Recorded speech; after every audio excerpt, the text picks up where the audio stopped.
Okay, so I'm PJ Gaynard. I'm the city producer for the 48 Hour Film Project.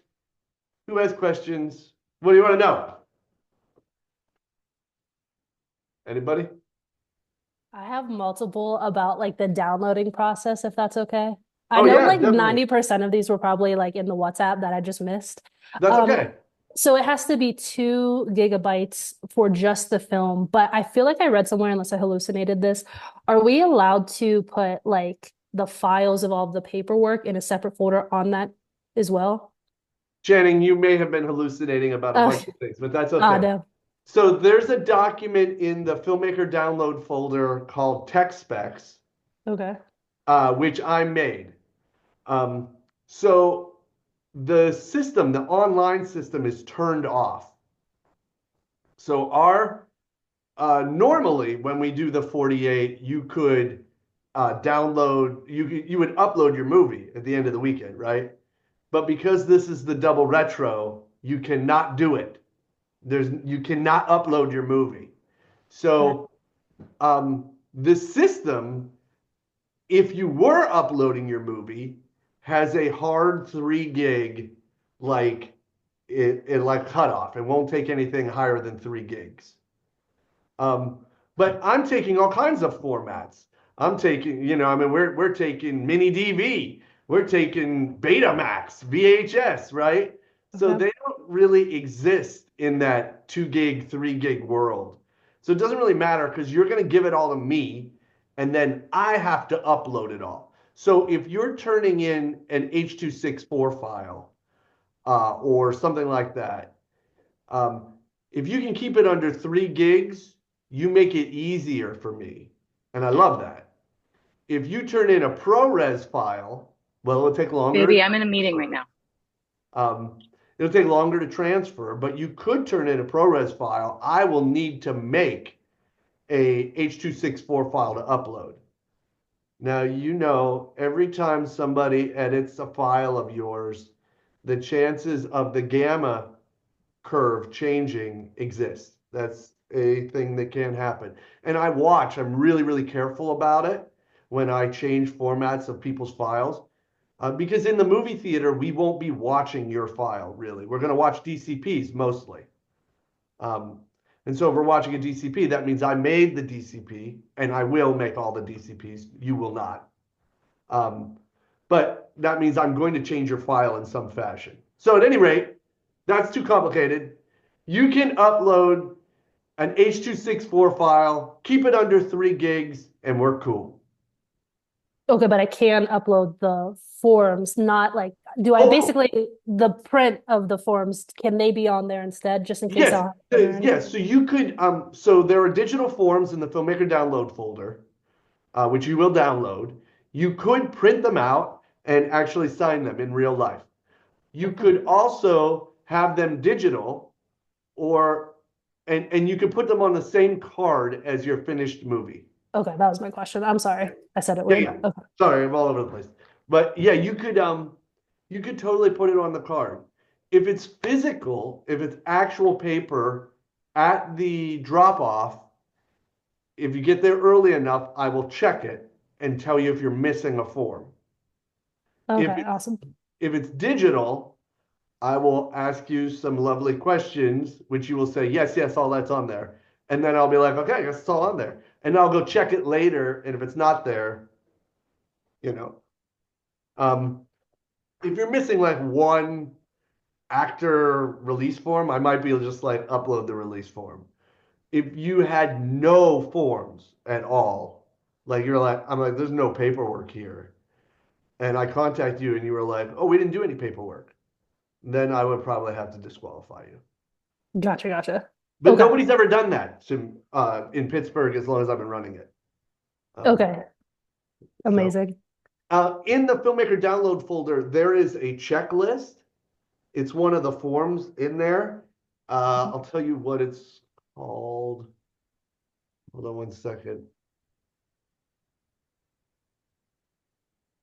Do, do, do, do.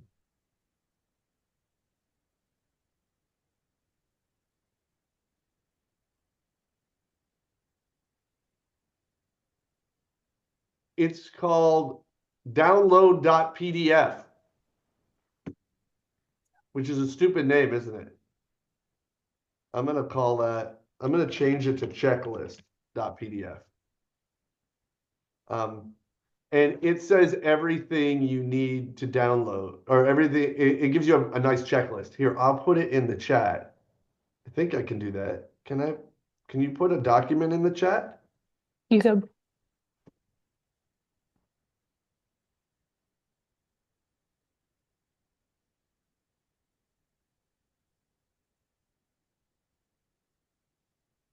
It won't let me.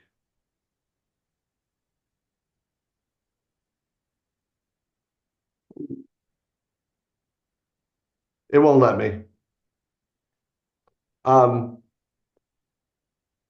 You might have to, but it's in the Filmmaker download thing. It's in the forms folder, and it's called checklist.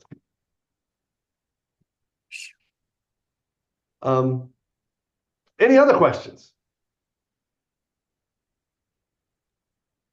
I have a question. Okay. Okay.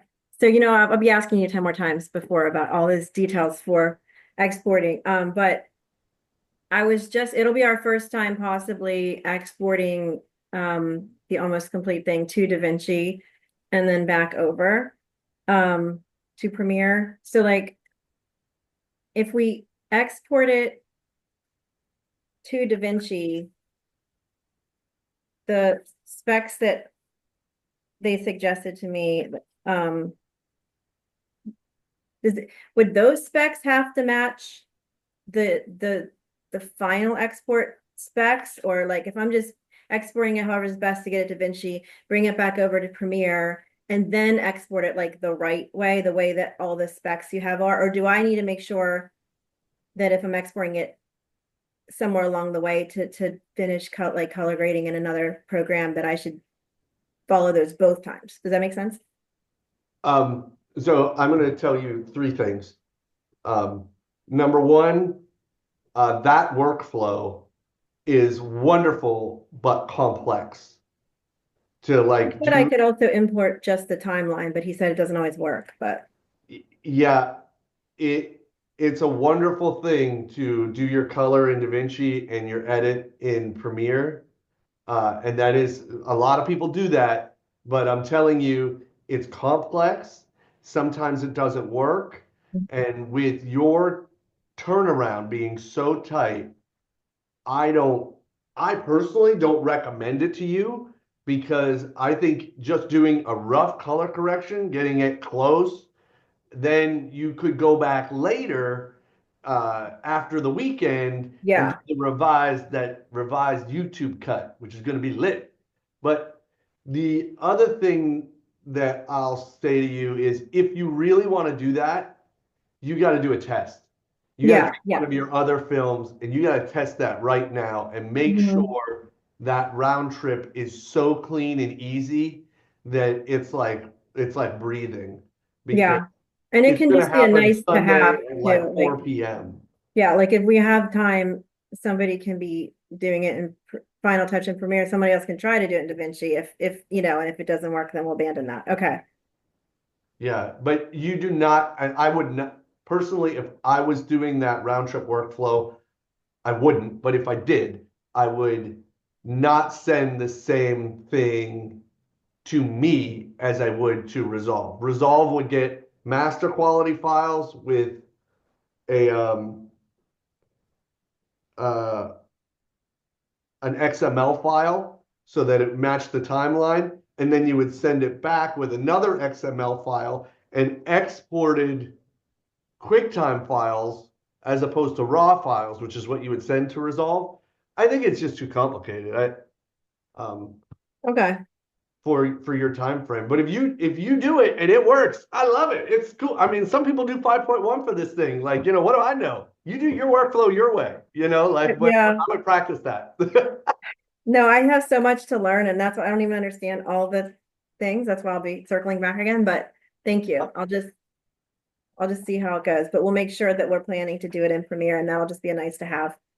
Yeah, but if you can test this week, if you could take one of your older I am, yeah.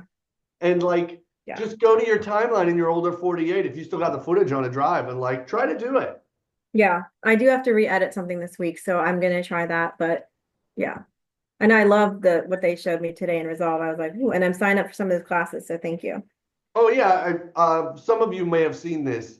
I posted on our WhatsApp chat and on the Google or on the Facebook group about DaVinci Resolve offering Blackmagic offering a ton of DaVinci Resolve classes for free.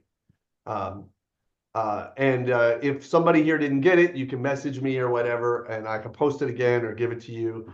It's literally like it's a ton of training, and it's all absolutely free. And you can become certified in DaVinci Resolve in different portions of DaVinci Resolve. It's all free. It's really wonderful. And PJ, what do you use again? Your first choice of editing software?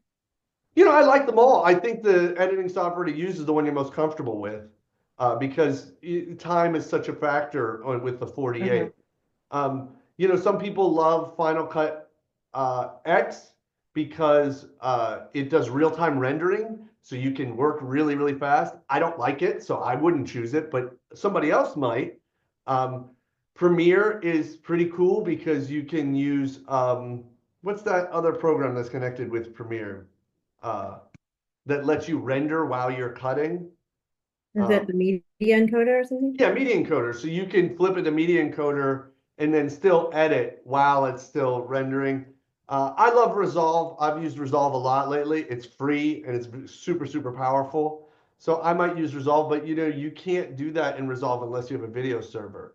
But if you're complex and you're like super knowledgeable about editing, you can in Resolve, you can set up multiple editors. So you can use it like a Google Doc. You can have one person coloring, one person doing sound, and another person editing all at the same time on the same footage in real time. You'll watch like the shots actually, the color will get fixed like while you're cutting. It's crazy, but you got to have a video server and somebody mining your systems. You need like an edit team for that game.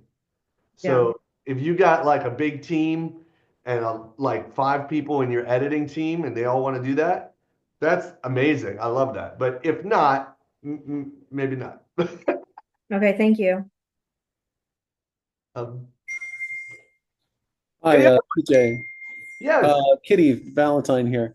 I had a question for you regarding stock sounds. You said that those are not permitted, but I was wondering if that also applies to things that are included in a software package like Premiere, like a rain effect, that sort of thing. No, they are permitted.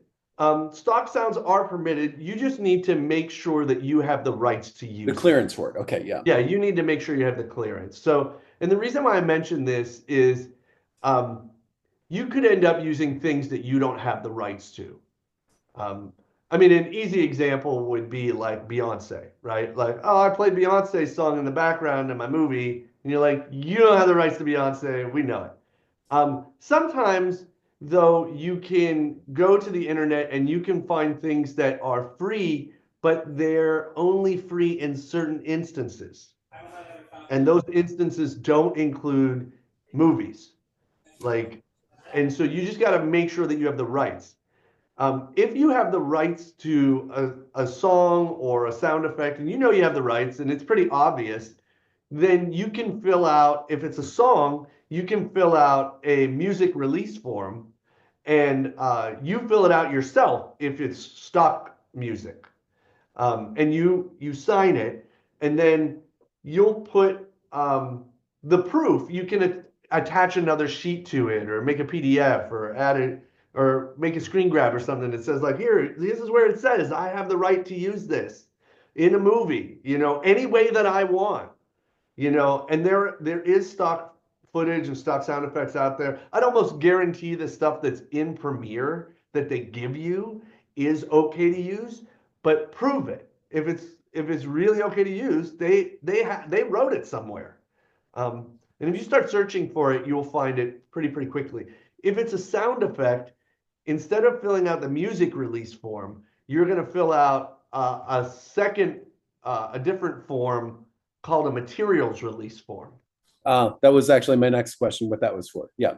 Yeah. You can also use the materials release form if you had like a painting in your movie, or like still images, on the walls. Obviously, like the thing is like the way that the 48 has dealt with this, because I've asked questions before, is a logo goes by in the background real fast, and you didn't mean to shoot it, and it just sort of happened. They're not going to stress about that. So like one time, like somebody walked by, it was like a shot of feet, and they like walked by real fast, and I was like, I saw a Nike logo, and I asked the guy who created the 48, and he was like, yeah, that's not really a problem. He's like, but if you like make a movie that's all about those shoes, and it's like Nike logo the entire time, that's sort of a problem. So you got to make sure that you're doing your due diligence with logos and with things. So, if something passes by real fast, if you can't avoid it, avoid it. If you can Greek it, if you're familiar with that term, Greeking, where you take something that's sort of like copywritten and you change it a little bit so it's not copywritten anymore. That's cool. Do that if at all possible. Okay, well, that perfectly answers my question. We're actually trying to have a team meeting at the same time that I'm on here. I might have to drop off fairly soon. I just thought I'd let you know. But thank you very much for answering that question. Appreciate it.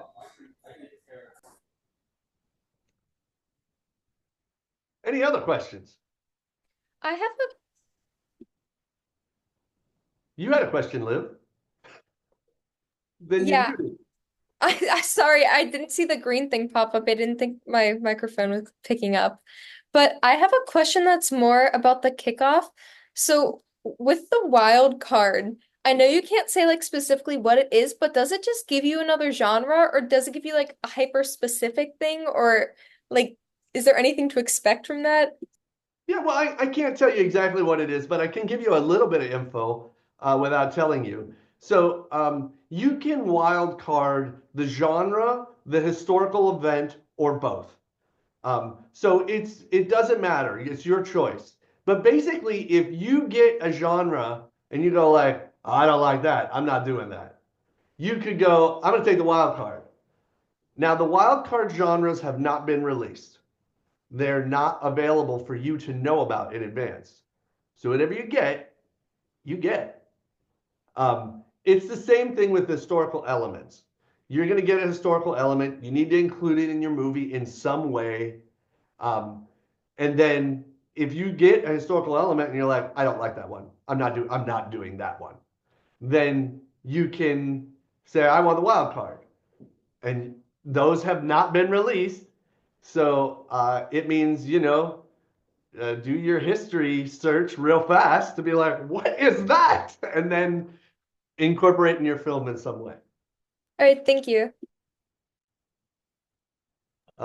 Sort of on that topic, how much, no, this is my first 48, but how much do we have to have our story? I know it was kind of said it doesn't have to be the primary idea of our story, but how much would you say, can you give an example of like how to incorporate it into enough of it into your film?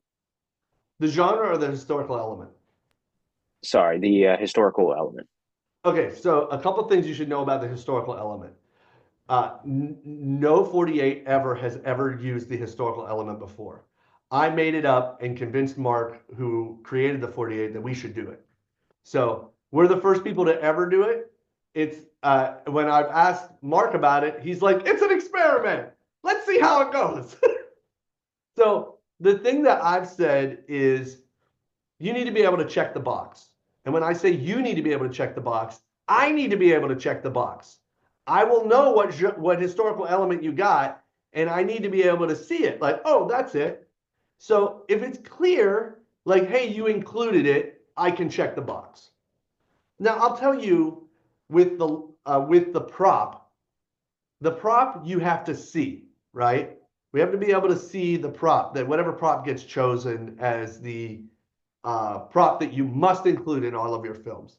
And in the past, it's been things like a pair of pliers, a coffee mug, things like that. I gave Mark some options, and then Mark chooses the final one. So we'll see what he chooses. Then we'll all find out together right before 7 p.m., right? But with the prop, I need to see it. And if you don't have one, you could print it out or get it or like use a picture of it. If you or you know, I just need it needs to be seen. With the historical element, it doesn't have to be seen. It could be heard, right? It could be that you did your research and included it in a way that was a little bit more intelligent than just saying, "Bleh," you know. I'm all for all of those things. I'm interested to see what you do, right? The thing that I will say is with the historical element, with the line, with the prop, with the character that has to be included, we give an award for each one of those things. Most creative use, best use. It's usually the way we write it is best use, not the most use, the best use of it, right?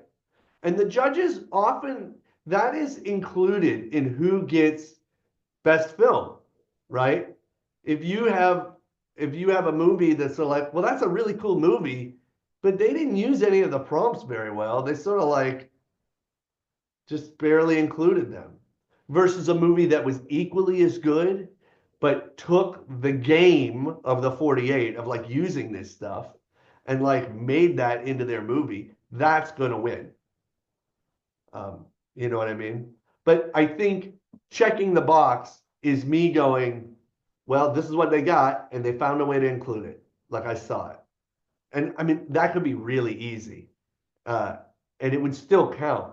And the thing is, by adding an extra prompt, you know, we might not see somebody get all four of those like really great.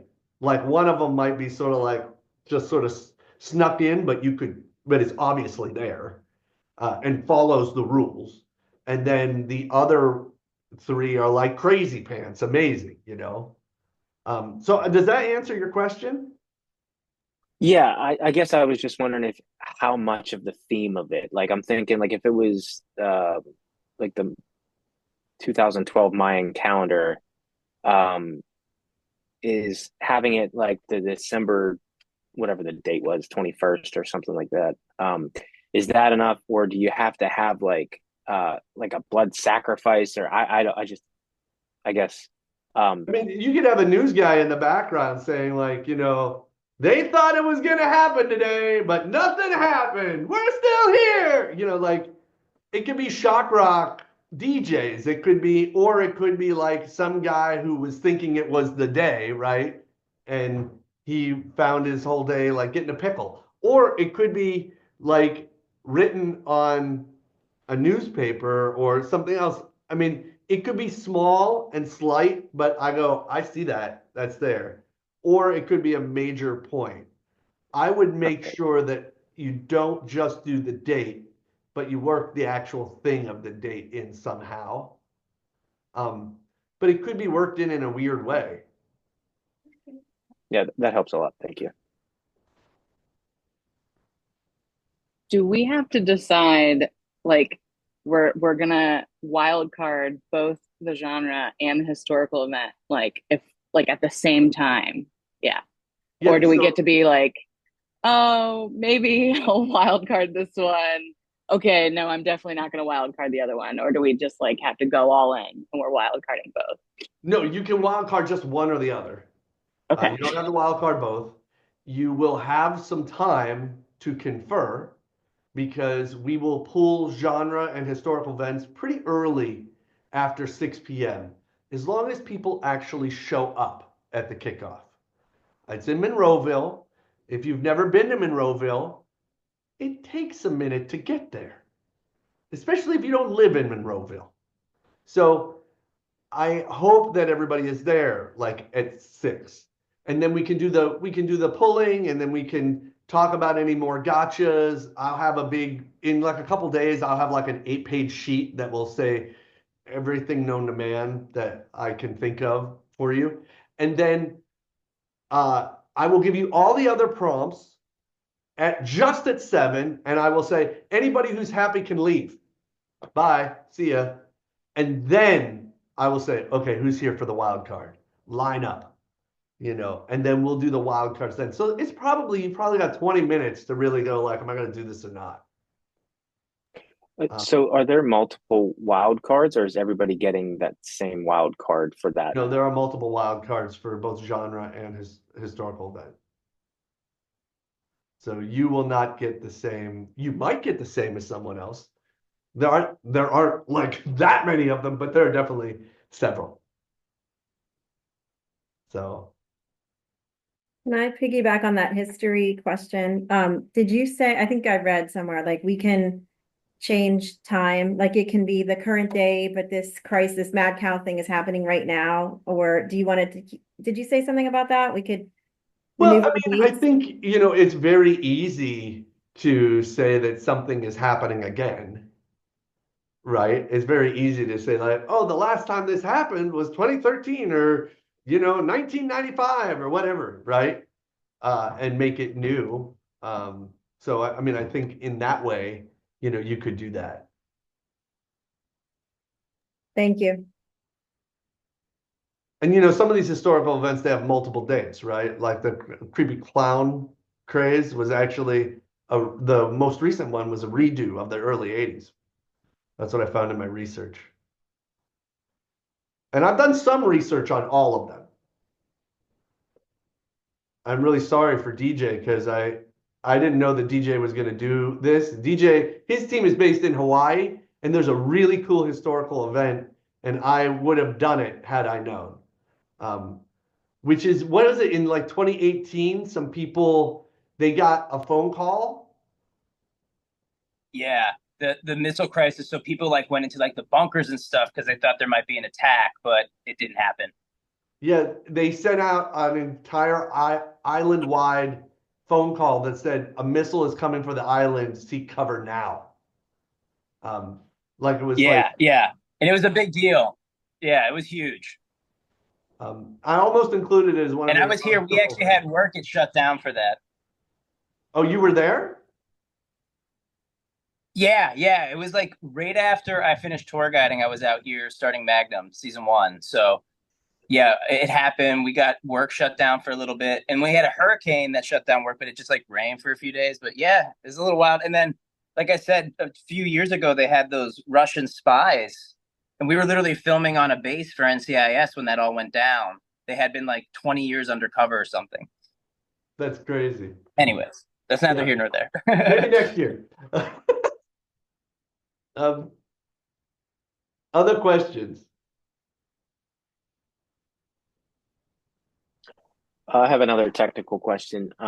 So how important is it to be at 24 frames per second rather than like 23.97 or whatever it is?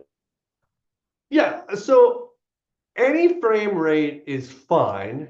Like, obviously, if you make a movie in VHS, it's going to be 60i, which I could turn into 30p if I got really excited. But 23.98 versus 24 is fine.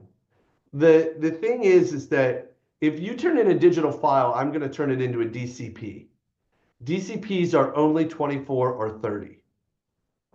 That's pretty much it. You can do 25, but it's 24, 25, 30. So it just makes the math easier on the computer, and it's a guaranteed like knockout punch. But if your camera doesn't do that, don't worry about it. Like DaVinci Resolve will do it for me, you know? And you can shoot any frame, like any frame size that you want, right? So if you want your movie to be square, that's fine, do that. I will say on this screen, because we're doing it at the Science Center at the Rangos, super widescreen, which is 2:3:9 scope aspect ratio, is slightly better on that screen. But you're going to see the movie once on that screen, maybe twice, and then the rest of the time it's going to exist wherever you take it. So if you say, no, I want my movie to be in 16:9, it'll look fine. I mean, you can ask Liv. Her movie was in 16:9 last time. It'll look great. Right, Liv? So, like, I think you just do whatever you want, and I'll make it work. But if you want it to be just slightly more preferred in terms of like technical, it would be great if it was 24, but it'll be fine.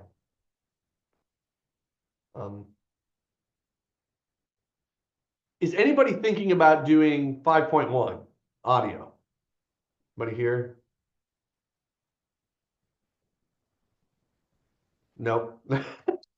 I had one team do it the last couple times. Different teams have tried it. And it's pretty crazy when they get it right, but it's not, it's like a whole other, it's like another thing that is, I don't know. It's not necessary, but it's cool. I think you need to show us how to do it at some point. You got to ask Joe Bucci how to do it. I don't know how to do it. I know the order that the tracks are supposed to be in, but I don't know how to mix it myself. That's my problem, Kevin. I'm watching YouTube videos. It's interesting. Seems Yeah. like basically you put the dialogue in the center channel and like the music goes in the like 4 surrounding channels.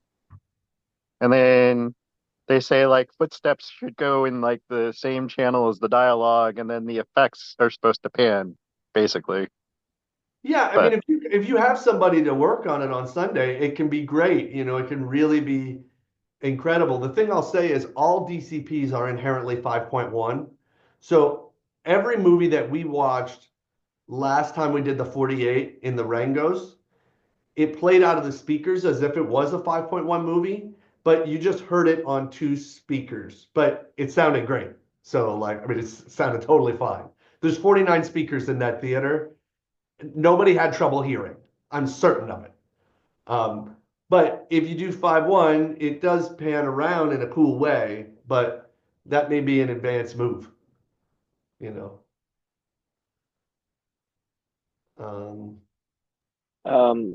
So speaking of audio, has anybody in the past ruined their film by not doing the audio correctly? Because I do a lot of editing, but I don't really know much about like peaking and all that stuff. I kind of just keep it within a range. Well, certainly people, I guess Alyssa, I've done it. I feel like I did it. Yeah. I mean, I just turned in an unfinished edit that we didn't do any editing. So I just felt like, but but We're that gonna do movie better got this cleaned time. up and it played at festivals, right? it did. It's played at like 13 festivals, I think. Yeah. We've won a couple awards since then too. So yay. The thing that I'll say is,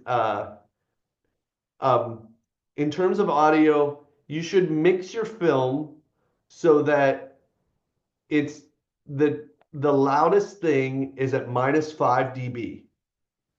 And I would keep the voices between -15 and -5, like a scream would be at -5.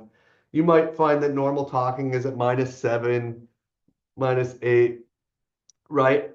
If things are now, I will say this, it always sounds better in the theater than I think it's going to, because a theater is not like a phone. Nobody's talking. You're not on a bus. You're not trying to watch it like in a loud environment. Like everybody, there's 49 speakers, so it's really there. But I think mixing to -6 or -5 as your top out point is the perfect thing to do, because it will sound good anywhere. It'll sound good on YouTube later. I'll make sure it sounds good in the theater. I really make an effort to make everybody's movie. So when I make the DCP, I have to balance everybody's audio. I'm not going to go through and like fix your movie. I can't. It's not possible. But I will go through and make sure like they're all at the same level, because if you don't, it's just going to frustrate the audience. And the judges, it's not going to make a difference to the judges. The judges just turn up the movie like at home, you just turn it up. You're like, all right, well, that one's mixed a little lower. That one's mixed louder. But in the theater, the projectionist, they can't really do that much. They can do it a little, but not that much. So I balance it out. But if you can mix so that -5 is the loudest thing, and everything sort of falls in line, and you can watch the movie without touching the dial, and you go like, hey, I'm listening, it's at -5 and it sounds great to me, then you're in a smart spot. But yeah, people mess up the audio all the time. I think the thing about the 48 that I've noticed after seeing so many of these films is that you have to make really hard choices. really hard compromises to get your film turned in on time. And you just have to make the best choices, right? Like none of the films that get turned in on time are perfect.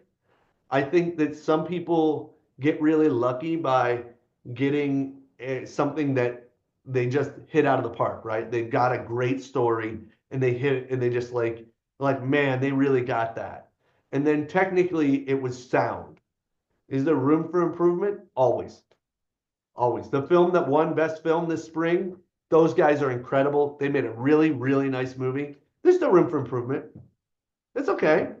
You know, they all do.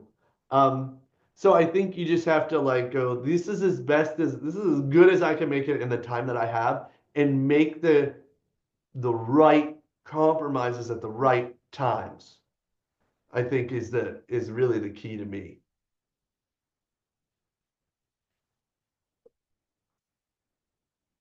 Um, Oh, one thing I can mention is if you're trying to get people to work on your team, you know, you can get for some people it's a really cool thing to know that their movie's on IMDb or they have an IMDb listing. Um, all of these films they do qualify for IMDb, but you have to actually go on IMDb and like put the movie on there. And it just so happens right now I have the IMDb 48 movie putter expert on this call with us. That's Kevin Hayna. Kevin, tell us your secret IMDb movie putting info.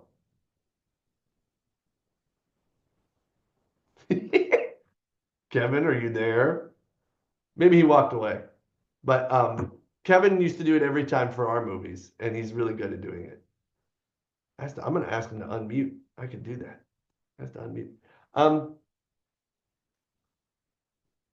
Kevin loves it when PJ puts him on the spot. It's true. He does. Thanks, Mancini. Who else has questions? Just I on had that, oh, I'm sorry. I had one question. I'm sorry too. Yeah, that's okay. Go for it. Just a quick one. And I feel like I should know this. I apologize. I don't. If I use a photograph of someone, is that an actor release or a materials release? Yes. Is it both? It would be both if you could. Okay. Right? Okay. It's a physical item. If you're taking the picture, I think there is I think stock photos are actually okay. I believe I Okay. read that in the directions on the website, and I'll encourage you to check. There are actually 3 places on the website that have different rules. And I don't know if have you seen all 3 places? I don't know if I've seen all 3. I've seen some of the places though. Yeah, here, hold on one second. Let me see if I can share my screen. Where do I do that? Host tools?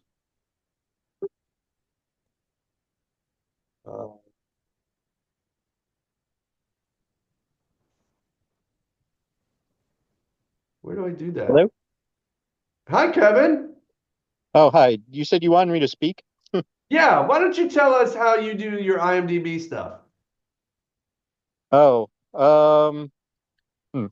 so there, first thing that I like to do is I like to like do my research in advance, and that tends to be easier than when you're trying to like do the form. Um, IMDb, it's easy if you know how to do it. It's clearly designed by computer programmers. It has to be like done in a very specific way. So what I'll do first is before I even go into it, I'll lay out my crew and my cast with their roles. Then I'll actually go in and try to find each person on IMDb.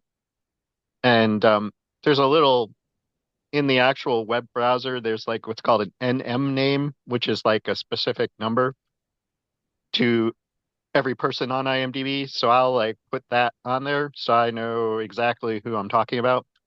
A lot of times, especially if you have like somebody named Bill Smith, there's going to be several of those on IMDb.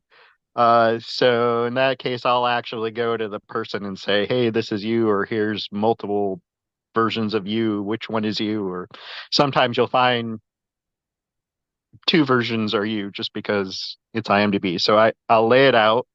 And then once you do all that, it tends to make it easier. It's like basically a web form. And you have to like search like in their like FAQs to find the form. They don't make it easy. And then you just kind of follow your questions. So they'll ask you like to confirm it's like the correct year. There isn't another one. Um, they'll ask for proof of screening because apparently they're worried about um, people faking films. Seems crazy, but they are. So what I usually do for the 48 is I just give them a link to the actual Pittsburgh 48-hour website. They seem to accept that as proof that your movie exists. And then, it'll ask for the big ones first, your directors, your writers, and then at the bottom, they'll ask for more and you can just pick up assistant directors and all that. So, like I said, it makes it a lot easier if you lay it out first and you kind of figure out who everybody is. It tends to go a lot faster. And fortunately, they color code things. It's like when it's red, they won't accept it. The actual text box will turn like red. So you want everything to turn green and it'll accept it. It's sort of hard to explain. If anybody ever wants me to talk them through it and show them, I'm more than happy to. Yeah, I do recommend doing it for all of your projects just because even though I think IMDb is absolutely fake and anybody can upload anything they want there, every time I'm meeting somebody new and I'm going to go on a meeting with them, I'll go look them up on IMDb. Like, it's the only thing I got, right? I can look them up on Google, IMDb, try to find their resume, but it is a thing. So, and because it's a thing, I think it's a thing you should use for good, for you. Thank you, Kevin. Just one thing, I personally like not to have a poster before I do it because it tends to make it look more official when there's a poster than when it doesn't. But so you put and that's one thing. So I should mention is that so the dash on our 48 website, the dash is set up so you cannot upload anything right now, right? But you will be able to upload after 7:30 on Sunday. So you'll still be able to upload your poster, and you should. I totally recommend you make a poster and you upload it. And the reason why is that I use them during screenings. And this time I'm going to use them more than I have ever used them before. Because I think somebody said to me, hey, it would be really great when we're standing up there talking about our movies after. So at the end of every screening, I invite all of the team leaders to come down and to just say something nice about their movie, how their experience was. And I also think it helps remind people about their film so that people vote for their movie. Because Audience Choice is a really nice prize. It's a $250 gift certificate for free rental from Lightbulb Rentals, which Alyssa is actually the manager of. And she has her own team. She doesn't own Lightbulb Rentals. So it's a nice prize. And sometimes after people have watched 12 movies, their brains are scrambled and they need help remembering which ones they should vote for. So this time I'm going to put posters or screen grabs up on the screen. That's my goal. Hopefully I have a time to do it. But I want to put posters up there so that behind all the filmmakers, while they're saying, oh yeah, my movie was the one with the cute girl that liked the other girl, but didn't get her, right? When that happens, then she'll be able to point and say, there's my poster. See, it's that one right there. So it would be great if you made a poster. If you don't have time, it's okay. But I do think it's pretty helpful. So I just wanted very quickly to show you the website, only because I know you've been there. But can everybody see this? You can say yes once. Yes, I can see it. Yeah. Okay, great. So at the bottom here, Yes. we can see our genres, right? That's where our genres are. And then, come on, little program.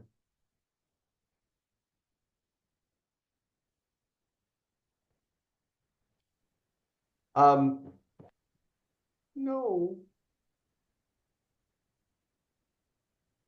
so slow. Under there's product, well, here's frequently asked questions, and there is some info here to be mined. Some of it isn't, they're pretty basic questions like how long are the films? 4 to 7 minutes. That's the actual length of the movie. That's not the weirdo stuff at the beginning. That's not your credits at the end. That's your actual movie. 4 minutes to the second to 7 minutes to the second. I go to the first frame that I see any of your movie, and that's where I start the timing. And then when I know that it's the credits, that's when I stop. So make sure your movie's not too long or too short. There was a movie in the spring that was 3 minutes and 55 seconds. Many tears. There's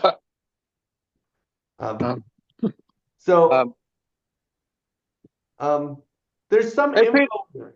What's that? Hey, PJ, can you hear me? I can hear you. Sorry, I got on here late. I'm sorry. I'm just checking. I'll shut That's up okay. I can hear you. You sound great. So this is the fact thank you. document. I encourage you to read through that. And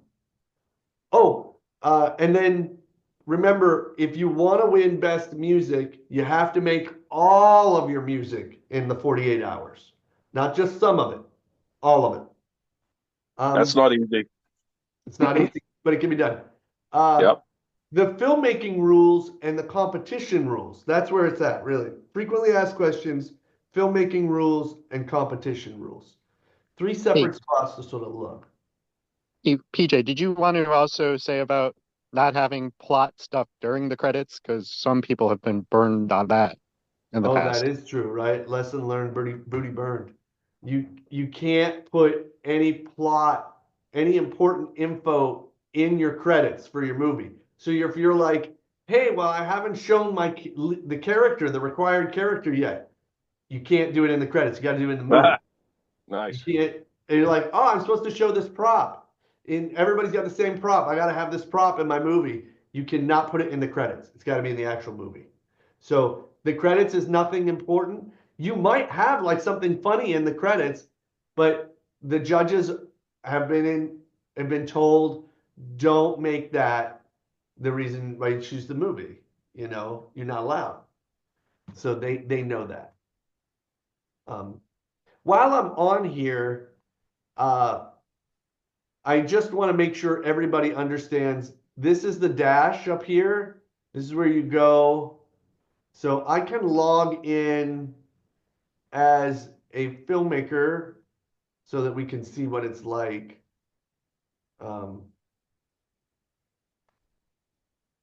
For anybody who hasn't done this yet, let me see if I can find Colleen.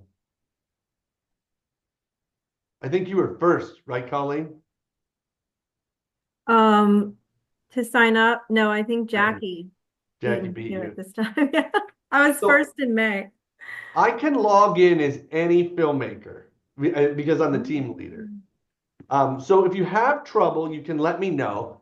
But this is what it looks like when you're a team leader or if you haven't gone here to actually see it. There are title templates you can download in tech specs, but I've already put them in the filmmaker download folder for you. So that's the best place to get them, is in the filmmaker download folder. This is where your poster will be able to be uploaded after the weekend. Under pre-production, there's team setup info here, and this is where you can place your team roster. So like Colleen has gone in here and already added everybody. You will need to do this. They would like it if you did it digitally, and so would I. If you said to me, I can't figure out the internet, I don't internet, then I do have a paper version in the filmmaker download form. but you'll have to go to the internet to download them. So you still have to internet a little. But also under pre-production, if you go pre-kickoff paperwork, it says you need to do this in person. So the one document that you need to make sure that you bring to the kickoff is the team leader agreement. So that is in the Filmmaker download folder. It's also on the website under the forms link, but you must have it. And I will have extras on site when you forget so that you can fill it out right then. So just so you know, if you go, I forgot, I will have some there. But under production, you're not going to be able to upload your film unless you turn it in late. It's the same thing with paperwork. But you will need to do the wrap-up. The wrap-up will be available after kickoff. You will have to do the wrap-up online. You will get a receipt, and you need to include the receipt with all the paperwork that you turned in. So I know you did it. So whether that's an actual piece of paper or a PDF that you download and put on your card, either are fine. But that's sort of what it looks like in the dash. Oh, also in the dash, I should mention one other thing because this came up recently. You can change the email address under manage your account. Okay. So here under profile, I could change my email address associated with this account.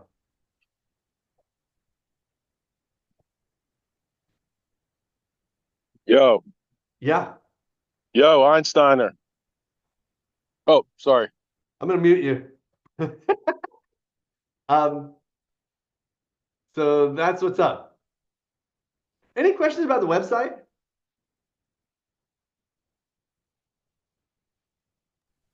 So Sorry to about that. confirm, Sorry about that, PJ. That's okay.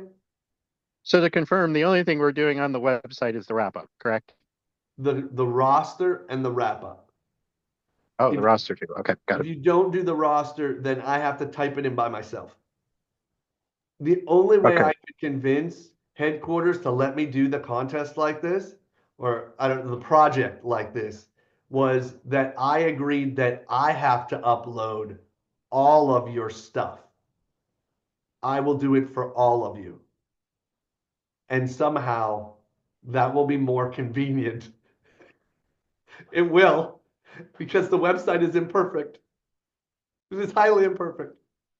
That's fine with me. I've handwritten rosters. That's no fun. So Yeah. But I will upload everything. Other questions? Are we labeled a commercial or non-commercial shoot? Do you know? Well, it's a fiction shoot, and in a way it is commercial, but it's not. If somebody asked me if I'm in public, hey, you're filming, is this a commercial shoot or a non-commercial? Just so I could be like good there. What do I say? Well, I was gonna say non, right? you can say whatever you want.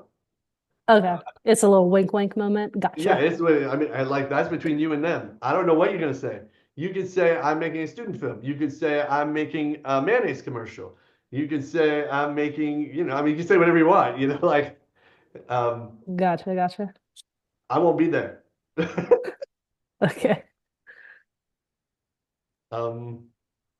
Hey, PJ, Yeah. kind of going off that too. Based on if we're in a public space, do we still need a location release for that? Just saying like this is public, like No, you spot do or like not. proof of that, or You do not okay, need okay. I just want to make sure.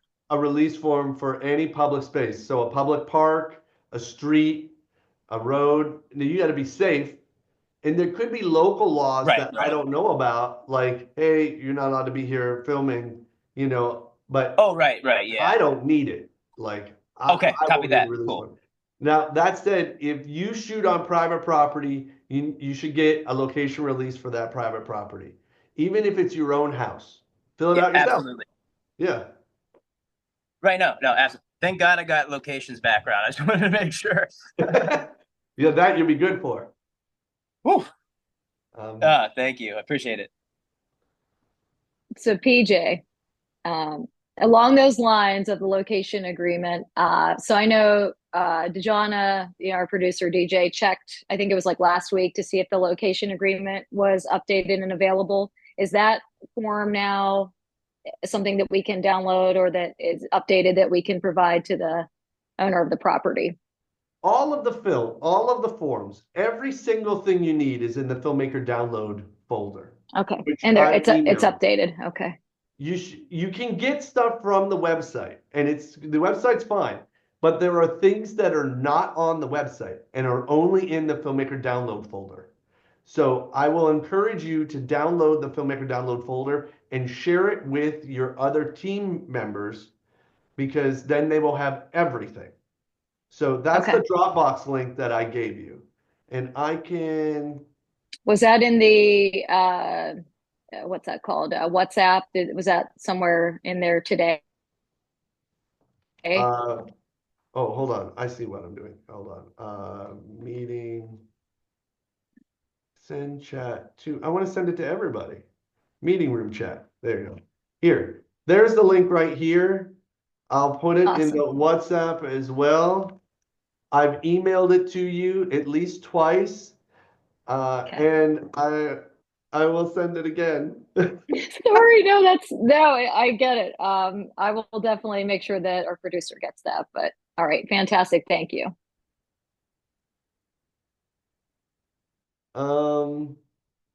What else can I tell you? Oh, there are some opening and closing plates in the filmmaker download folder. Here, I can share this screen with you so you can see this. Which one is it? This one. Share.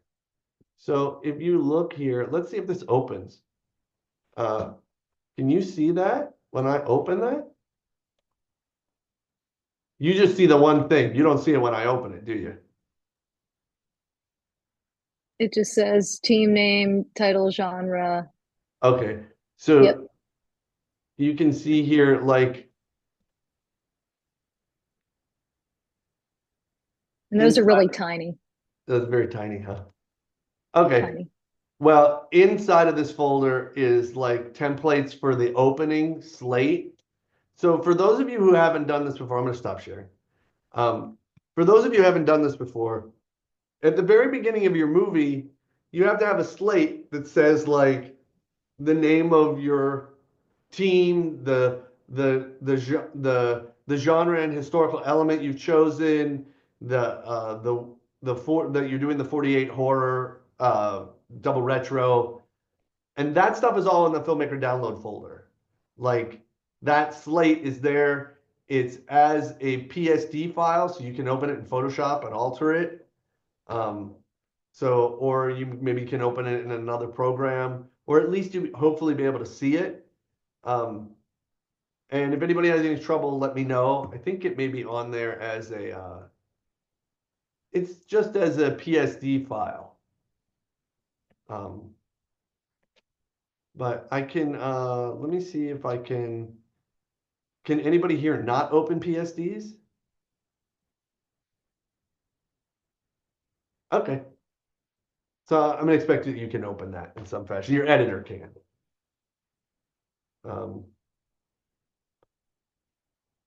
So those are there. I also put the logo up there, and tech specs is in there. And actually, for the first time ever, they sent me the rules instead of just putting them on the website. So if you open the rules in a PDF viewer, you can search it. You can search the rules for an exact word that you're looking for, which I've never been able to do before and is very exciting for me.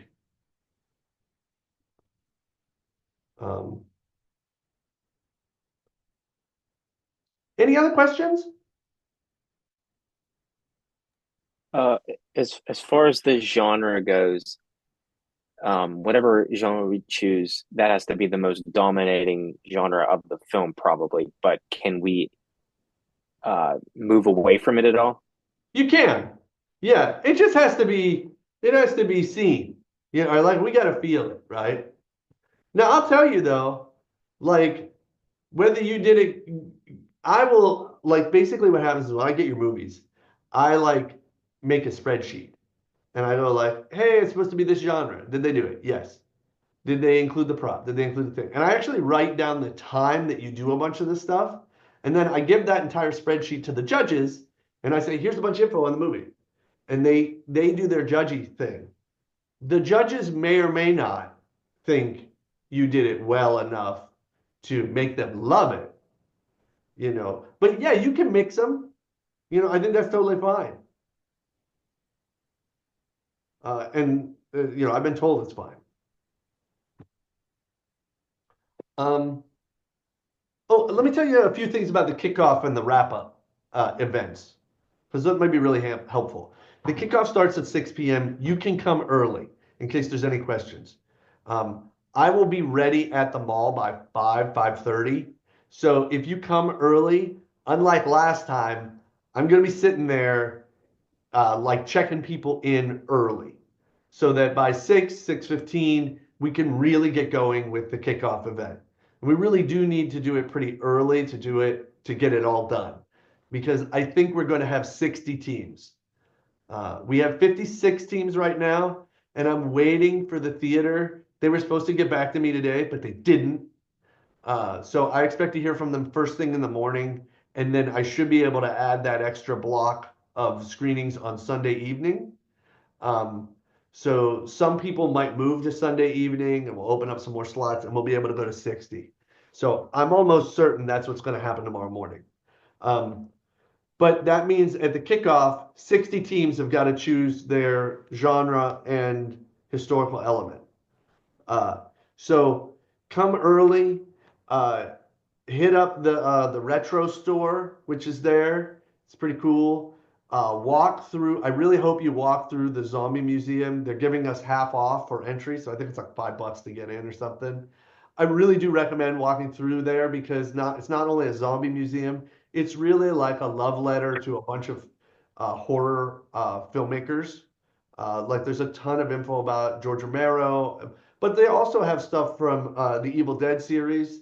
They have part of the Evil Dead 2 shack that was in there, the cabin and stuff. It's pretty cool. So if you haven't been there, I really encourage you to. I made the elevator. Oh, you did? Steelman built the elevator in there. Yeah.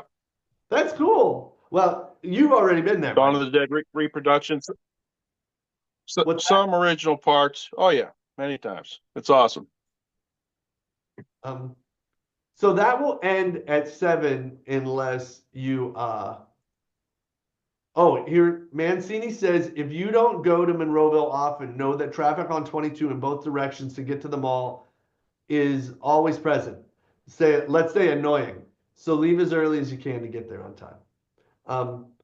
The mall closes at 8, so writing at the mall may be tough. I was really hoping they were going to stay open late so you could just sit in the food court and write, but I don't know that it's going to be like that. But coming early and eating in the food court is a thing, you know. So that's sort of what's up at the mall. The thing that I have to make in the next 48 hours is the piece of paper that tells you about the drop-off. So here's what I'm going to tell you about the drop-off. The drop-off is at the Trip Hotel. It's in Lawrenceville. You come off the bridge into Lawrenceville, and it's right there on the left, just on the left. You have 3 options for parking. You can valet, it's $10. You can find street parking in Lawrenceville on a Sunday, which might be possible. Or, I did not tell you to do this, but you could park across the street at the Rite Aid for like 10 or 15 minutes and then decide you want to stay for the wrap party and go find a place to park. I am going to hopefully have my friend Ricky across the street. As long as she's available, I will have somebody across the street to count you as on time if you park into the Rite Aid parking lot, because I do not want you running across the street to say that you're on time and getting hit by a car. That's like bad. So do not do that. Hopefully Ricky will be standing there with tickets and be like, you made it. Good. Now walk across the street safely. That is really my goal. The door, there's a door to the coffee shop, which is right there. I have uploaded a picture of that door into the WhatsApp. Let me see if I can find it real fast. I can't find it real fast.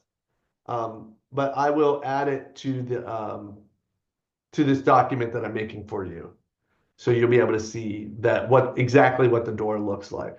I'll encourage you to get a driver who is well rested to drive you there, so that you know that you're going to get there. You could come early, get food, and render your movie. If you were editing on a laptop, you could totally render your movie in their restaurant while you're eating some food. That would not be a bad idea. If you were rich, you could get a hotel room and spend the night, but I'm not expecting anybody to do that. But you do have to be there before 7:30.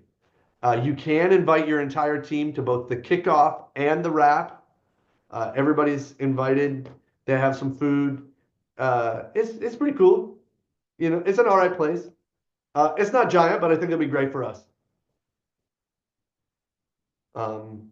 And everybody's invited. Oh, and I'm going to give you a manila envelope to put all your stuff in. So you'll get it at the kickoff. Do not leave it at the kickoff. People leave my paperwork all the time. This is the one time you got to take it with you, because that's where you got to put your stuff in when you turn it in. And I will give you everything that was in the manila envelope. I will give it back to you at the screenings. So you will get your SD card or whatever back. If it's a VHS tape, it may take longer for you to get that back. That might take you might have to wait. Hey, PJ, Yeah. you speak of this envelope. You know, for instance, I have 30 people in my group. Yeah. You know, and do I gotta scan all those like waivers, permission forms, and put them in? Is that how you want it, or I mean, It's your choice, Mike. You can turn them in digitally, or you could just shove them all in the envelope. I prefer just to shove them in. That's one less thing I got to do. But can I get them back just in case? Or are you gonna keep on to them?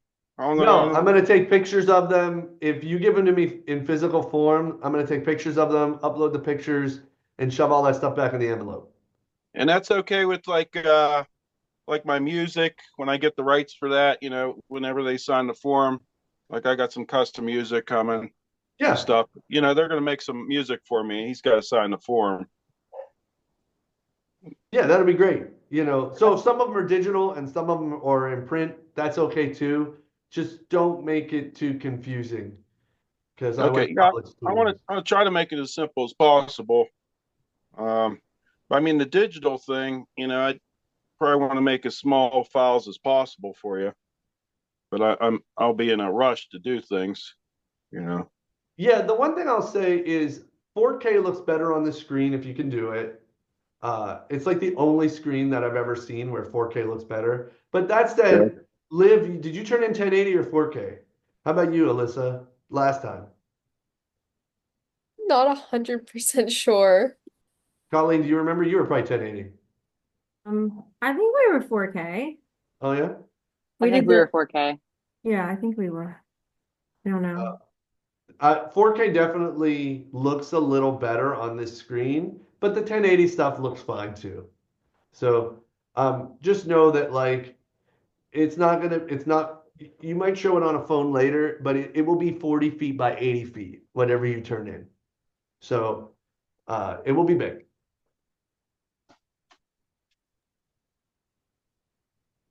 PJ, you might have already talked about this, and it's probably in the the thread of the groups on the WhatsApp. But so you said there's going to be 3 screening nights, correct? 3 Well, I've total? got 2 confirmed, and I'm 2, hoping to and you're get the waiting. third, Okay. probably tomorrow. So anybody that's here now, do we all have our screening groups if we signed up? Like, I think we signed up like a month ago. Do we have those screening groups? I didn't see where we were in Yes. the mix. Yeah, Yeah, those screening groups are on the website. They're on the they're on the main website. page. It's Okay. right there. But they Okay. could, a couple of them could change because as soon as the theater says, hey, you can have the Sunday night, I'm going to invite people who are already signed up. If anybody wants to change to Sunday, I will offer it to them first. Like, especially people who are on the WhatsApp or people who it's really convenient. If I had a couple, like 2 people from each group move over there, that would be better. I know I've got one guy who said, like, I really have to work those other nights. I'm canceling out on work to go. So he's like, I really want to move to Sunday if it's an available option. So there may be some other teams that want to do that. I will tell you, some of you are students. I think, Liv, you might be a student in real life. I have tried to put as many student teams as possible Tuesday evening at 6:30 so that they could network with other students. That's the only reason why I did it. But you might want to stay with the students, but you might leave. I don't know. I don't think I got them all. But most of the students are Tuesday at 6:30. Is that the 13th, PJ? The 13th would be Sunday. At 8. Okay. I'm just gonna ask my team ahead of time in case to see if they have conflicts and stuff. Yeah, my goal is to just we'll see if they say yes, but I think they will. I expected it today. It was sad. Now, I have a PJ, I'm sorry. Go ahead. Hi. I Hi, have a Cindy. question. Hey, I'm walking. So pardon my breaths. Okay, it's about the wild card. I'm sure you answered this question already, but say, my bad. Say that I get a genre or whatever that I don't like, and I choose the wild card. Would that be a redraw or a completely different set of things? Completely different. Completely different. So, okay, that's interesting. Yeah, you don't know what it is, and you won't know until after you draw it. You won't know before you draw it either. After you draw it, you'll be holding a card and you'll say, this is genre 1 on it. And then I will say, genre 1 is this, genre blah blah is this, genre blah blah is this. And they're not any of the genres that are on the thing. It's like, okay, now, all right. Ooh, that's so crazy. That's fun. That's what makes it fun. The one thing I do want to mention to all of you, and I'll mention this throughout our time together, is don't leave the WhatsApp until after we're done with the whole process, because I'll talk about like screening groups and stuff like that all the way through the encore screening. But the other thing is, I'm really interested in what you think after you've done this, the double retro, because if people really like it, then I want to do it again. Like, I want to do it like in the fall, not in the spring. The spring is always going to be multiple genres, digital upload, real digital. But if people actually really like it, then it might be something we explore to do in the fall, so that the fall and the spring competitions are just wildly different from one another. But we'll see. You might say, like, this is stupid. Never do this again. Yeah. Oh, somebody else had a question.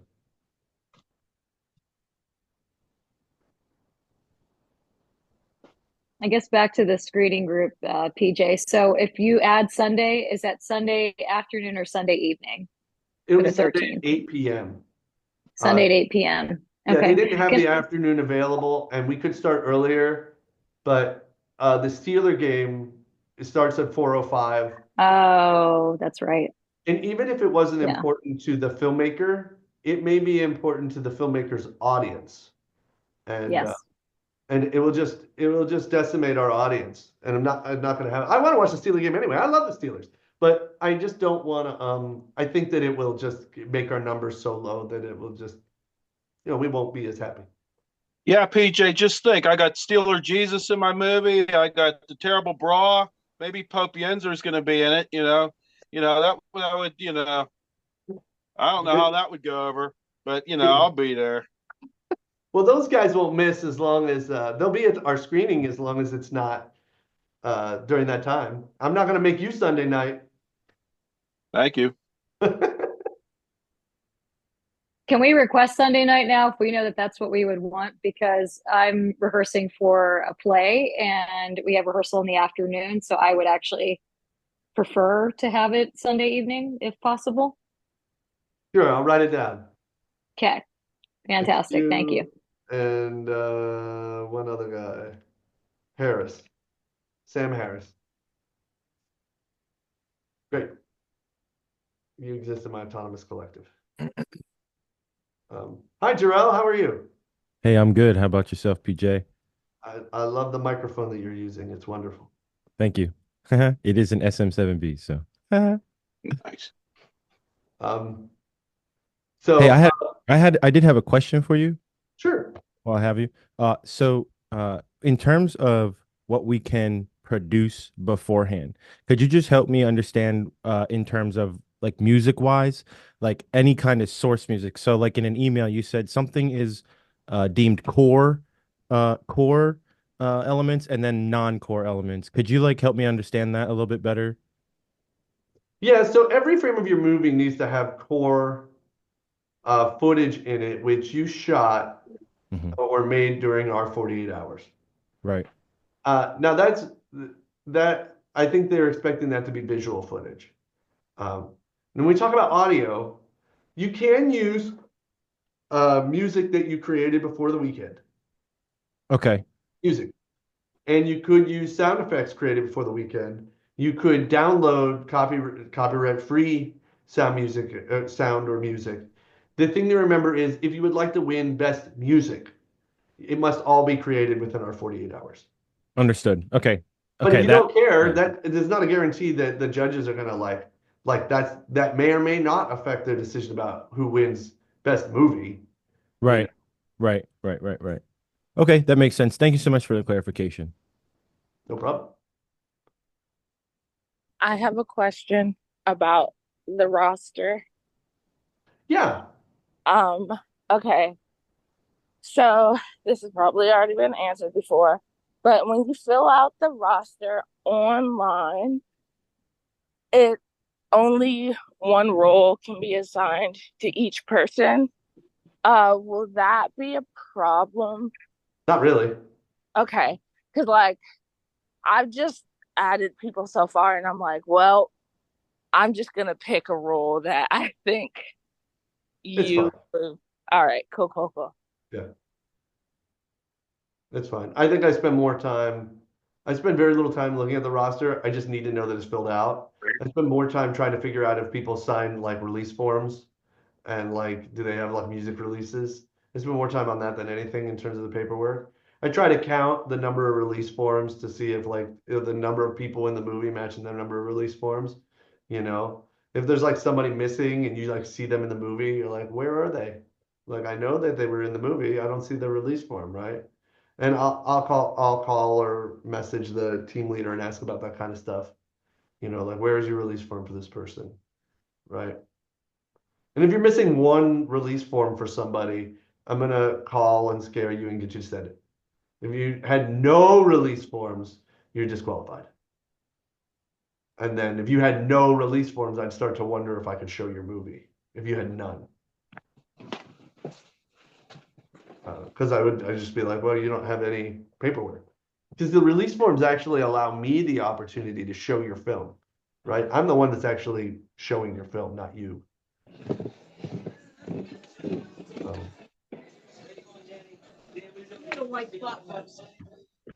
Mike, I'm gonna mute you. Yeah. Okay. Anything else? I have a question, Okay. and I could probably experiment and figure this out, but I'm not going to right now. The roster situation where like people now have access to the dash, that's definitely new, right? I'm not sure. There has been access to the dash, and it has been changing very, very, very slowly. The idea is that you could give permissions to different people on the dash to do different things. Okay. So you might give the editor permission to upload the movie, Right. or somebody else permission to help fill out paperwork or to do some other task. And the goal is long term that that you're able to delegate through the dash. But I don't understand where it's at in its process. Yeah, I saw that message and I was like, okay, I don't know what this means. And my plan is to like, there's like 5 most important people on my team that they're all gonna have access to the dash. And if it works in our favor, then it works. But we don't have to submit the film through the dash anyway. And we're just gonna force everybody else to sign everything on paper. So whatever. But like, I was just wondering, like, if I could do that, like setting up with certain permissions. But that is a good answer. We don't know. We'll see. Makes sense to me. I'll be honest with you, I think it'll be more important in the spring. Yeah. When you do the spring and everything's digital upload. All right. Okay. I asked my 3 questions. That's good. That developed over this past weekend. As I read all 5,000 documents that you sent over. I sent a bunch. I did. I totally sent a bunch. I buried you with info. Well, all right, yo. Thank you. I got an off the wall question. Okay. I got a dog in my movie named John Carpenter. Am I allowed to credit John Carpenter as being in my film? Yeah. You better. That's sort of a joke, but his name is John Carpenter. So it's a great name. Pretty big name. Sounds great. I have a location. Okay, yeah. So I know my location comes with animals. Yes, and we'll be putting them all on the form because the owner owns all of them. But cars, we might use someone else's car to film in if we like, because there's like a road. So I'm like, oh, that could work. So is that another person's property? Their location is their car location release? I don't think so. No, I'm not gonna lie to you. I don't think car is a location. Maybe if it's like a moho. I don't know. Don't make it too complicated. All right, thank you. You're in the car. You're in the car. Me make it complicated? Are you kidding? No, man. I don't. I mean, if you really want to, you can fill out something, but I'm not gonna stress that. Crazy. Okay, thanks.